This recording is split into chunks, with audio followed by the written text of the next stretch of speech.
দর্শক, আমরা অত্যন্ত দুঃখের সঙ্গে জানাচ্ছি বিএনপি চেয়ারপারসন ও সাবেক প্রধানমন্ত্রী বেগম খালেদা জিয়া আর নেই। আজ সকাল 6টায় রাজধানীর এভার কেয়ার হাসপাতালে শেষ নিঃশ্বাস ত্যাগ করেন তিনি। গত রাতে তাকে দেখতে রাজধানীর এভার কেয়ার হাসপাতালে যান দলের ভারপ্রাপ্ত চেয়ারম্যান তারেক রহমান। এছাড়াও হাসপাতালে যান বিএনপি মহাসচিব মির্জা ফখরুল ইসলাম আলমগীর।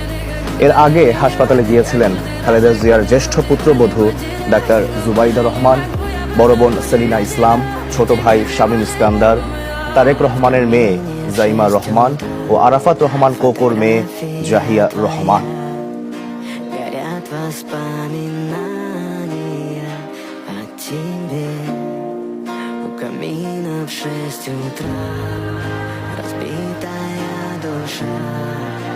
Все твои обещания